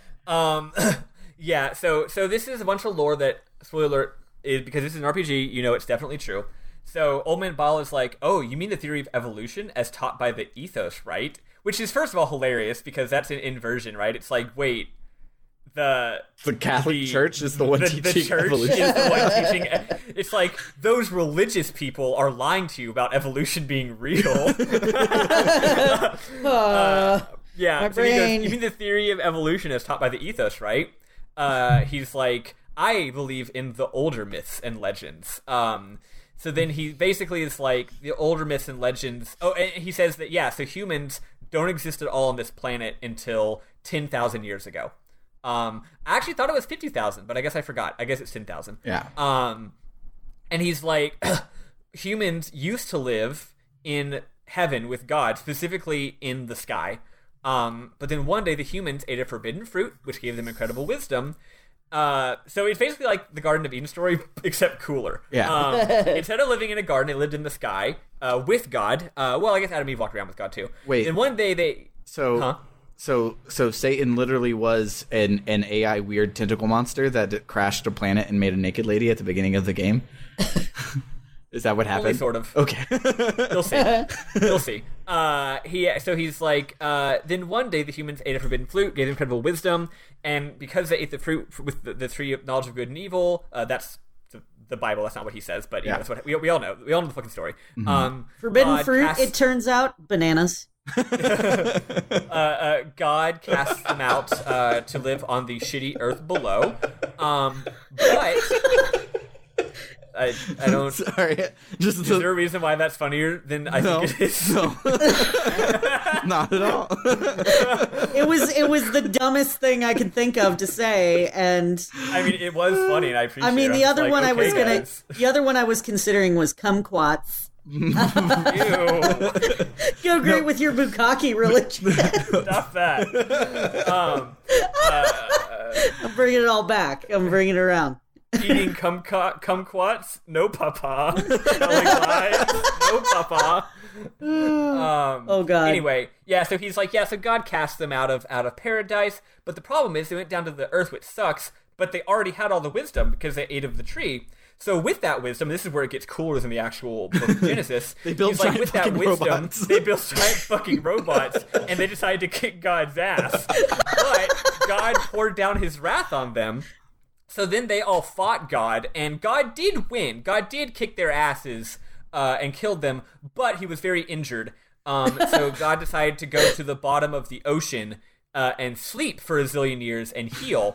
And in addition to that, God made new humans that were good instead of sucking, and we're the descendants of those humans. And now we want to fight God.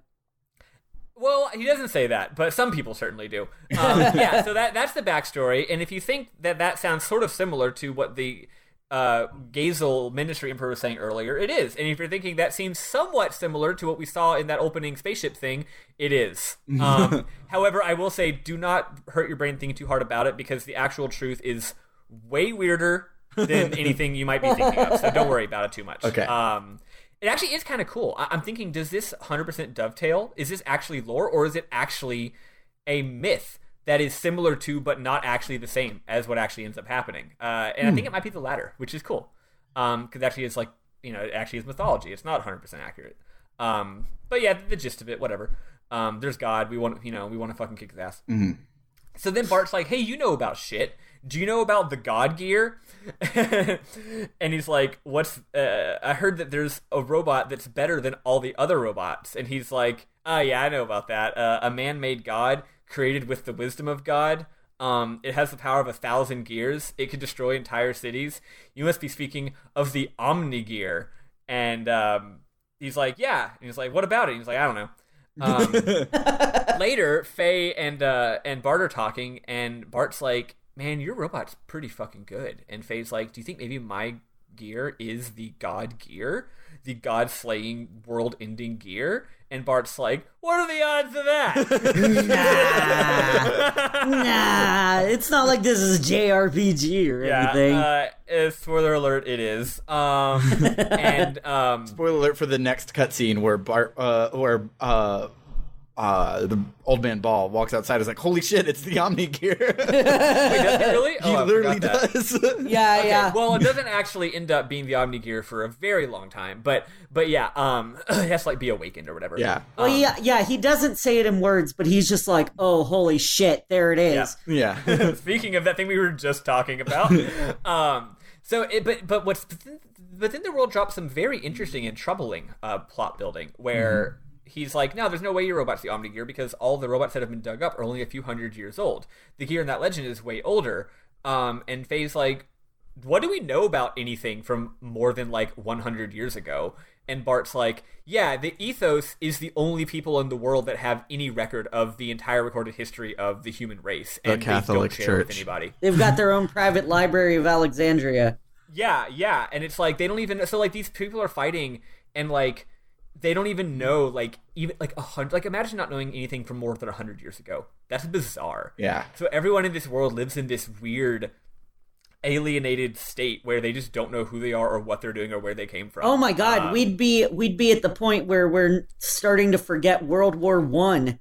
Yeah, exactly. Right. Like so, it's fucking weird, and I think it really shifts the tone of the whole game. It's like all these people just have no sense of like themselves or of the world, and they're just these small people struggling to figure out what the hell's going on. But it's not certain people; it's everybody. And one thing that's cool is so we've gotten like the spiffle take of the story a lot here on the podcast, but like in game, this is the first like diminished seventh chord on an organ about Ethos, where it's like, oh, they're doing everything, but also they control all of everything, and they don't let us know more than 100 years of history at a time. And you're like, okay, that's nuts, because That's a red flag. that's a big red flag. Yeah. And it's cool that we still haven't like met them. We like met their secretary, but we haven't really like seen anything Ethos yet. And so we've gone from like, yeah, these are like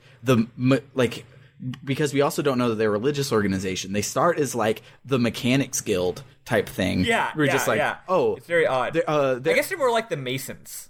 and then it's just like they just build gears for everybody. Oh, and then also they're really fucking evil. The end. Yeah, it's yeah. I never really thought about how slow of a burn it is because I was shading my memory of having already played the damn game. But yeah, you're like, what the fuck is Ethos? Yeah. Right. So then anyway, old man Ball is like, get the fuck out of here. And at this point, my tip ended up being, I think, correct, where you can finally buy parts for your gear. Yep. And me, who has spent like no money on anything the entire game, had just enough money to buy all the equipment that he was selling. I almost didn't, but you make a lot of money in this dungeon, so I just went back. It's not that hard to it. save up. Yeah. So you can pay here to get better equipment. And he also will restore your fuel. He's like an inn, basically. He'll restore your fuel. I don't know how this guy has where this guy does these things. Maybe he spins a magic wand and he's like, now I've refueled your large mechanical machine. One thing I just realized is in between these two halves, you do the whole dungeon, which really isn't much of a big deal. You just have to find the two buttons, press the buttons, and then you win. But you can still buy all of your equipment in the middle, and then at the end of the second cutscene is where he's like, "Holy shit! It's the Omni Gear," and it's like, how did you repair the gear without looking at it? I did not know that. Maybe it's just like, you tell him you want to refuel, and he just hands you a fucking hose. He's like, here you go. Or he's like, oh yeah, it's like when you go inside and tell them to turn on the air at the gas station. He's just like, yeah, the fix machine is outside. Just go use it. It's all self-service. You have to know how to. It's like being in Oregon and not having pumped all your gas for your whole life and then having to figure it out. Oh my god. Yeah. So Faye's from fucking New Jersey, and he's like, I don't know how to gas up my gear myself. What do you mean there's not a person to do it for me? Anyway, so he's like, GTFO, to beat this dungeon, you must answer me these riddles 3. You must go click on these 2 buttons, and you get kind of lost. Yeah. And then you finally get through the dungeon, and there's just a random RPG boss where it's like you're at the end of the dungeon, so here's a robot you have to fight. Yeah, because when you found the robot that like talked about everything, there was a little aside between Faye and Bart. They're like, weird, these robots are completely autonomous, but they look and operate just like gears. That probably means something. And so then here at the end, here's another autonomous robot that looks just like a gear that you fight. Yep, and you fight it. And I think it was like, those were left back from when this was an Ave excavation site, and they probably just never got rid of them. Yeah. So you fight it. It's really hard. I died twice. Yeah, I heard y'all bitching about it. I didn't find it that hard. I don't know. It took me one attempt, surprisingly, and good.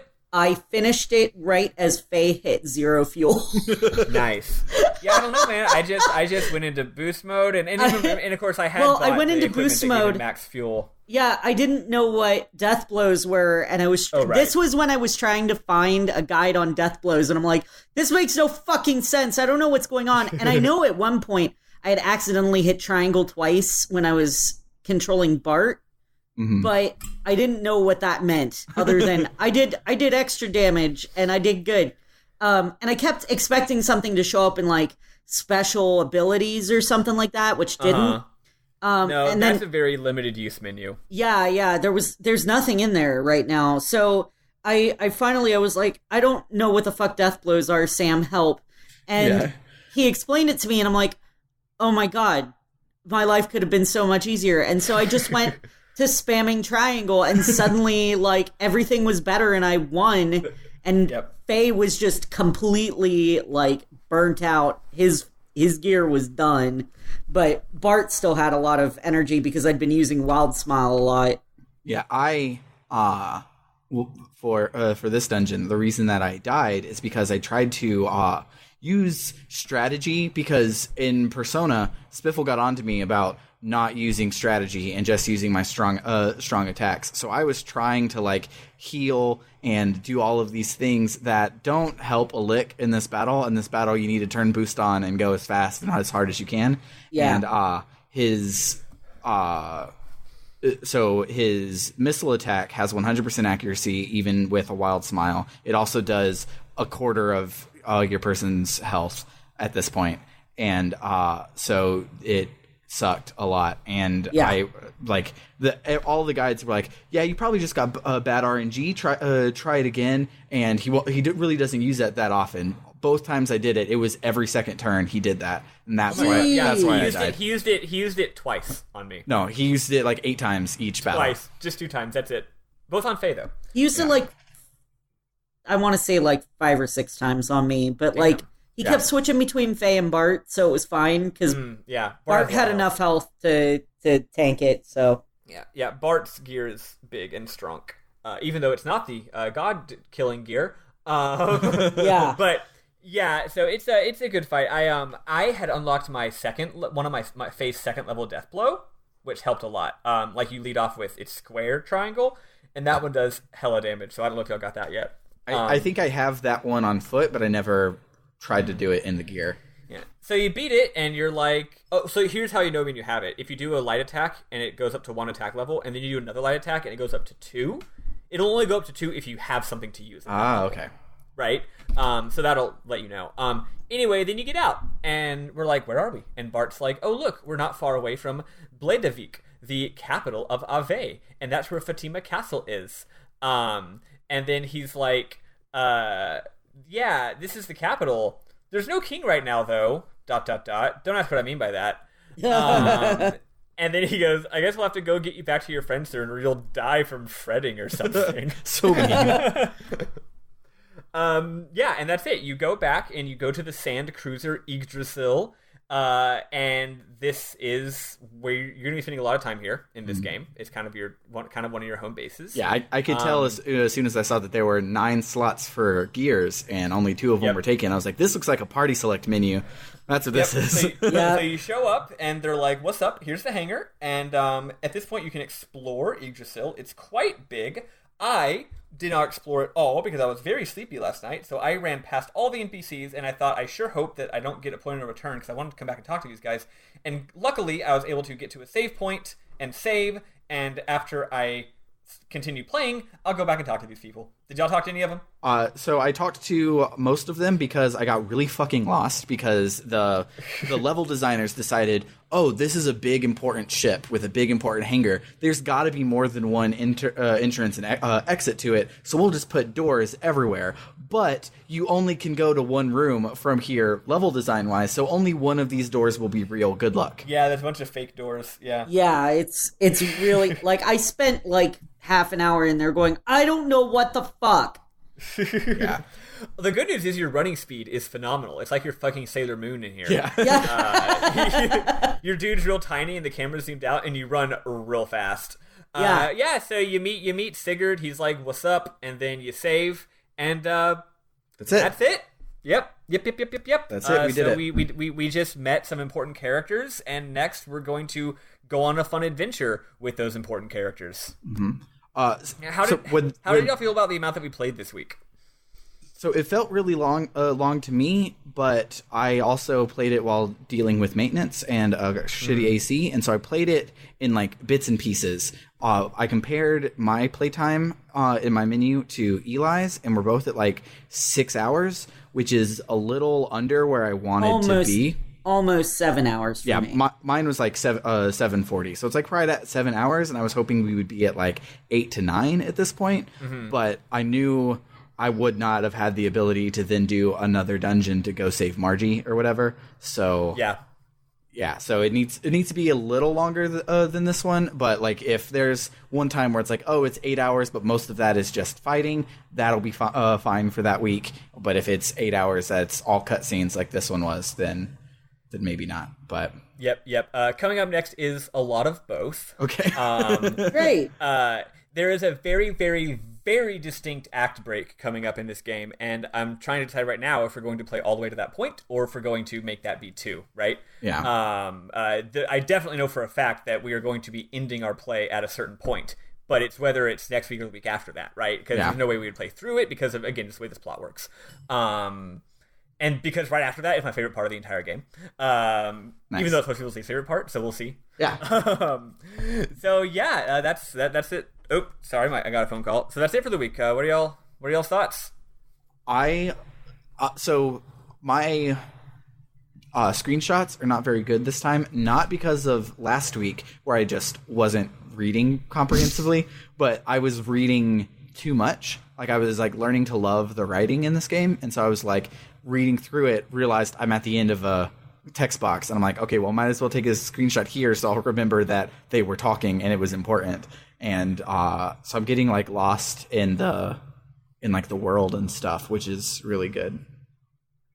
Nice, cool. Yeah, my main thought here is I'm actually a little disappointed in one thing. I'm still enjoying the plot and everything, but I'm surprised at how long it's taking for the gameplay to really ramp up.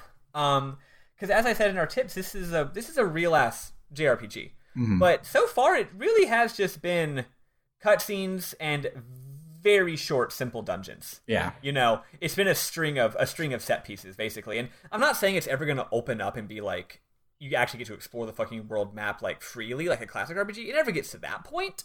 But you definitely do get like lengthier periods of gameplay where you get to go around and do things a little more freely and not just like you get to go down 3 hallways. Yeah.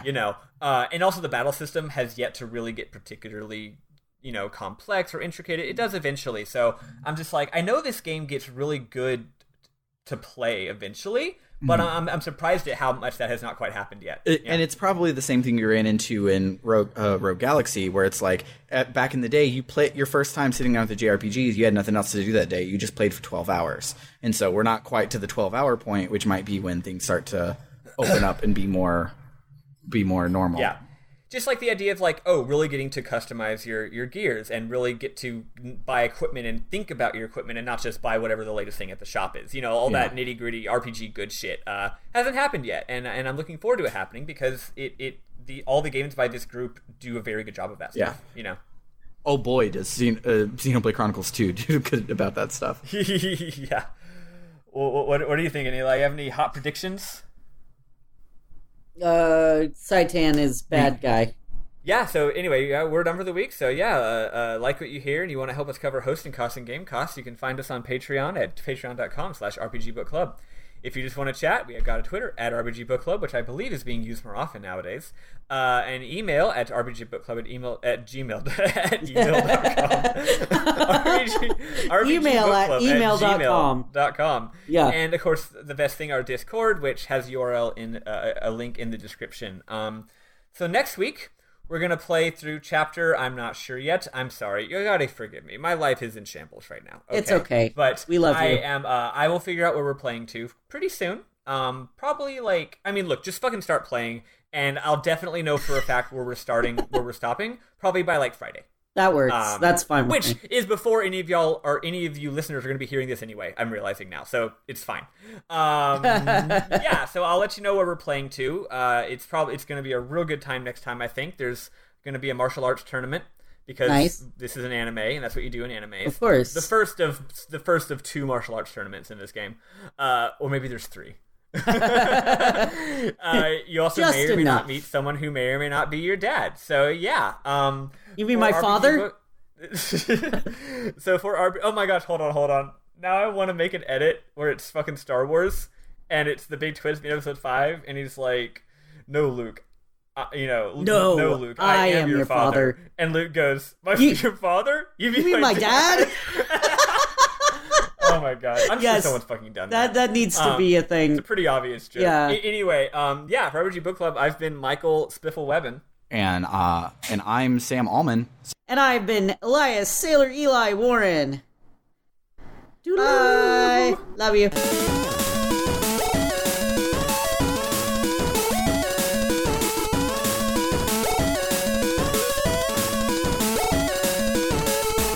Hey everybody, so we got together and we came to our consensus. We're going to stop after our next little adventure where we save Margie, and then the whole party will decide to head off to Nisan, and we'll save on the world map on our way to Nisan, and that's where we're going to stop and talk about next week. Alrighty, bye-bye.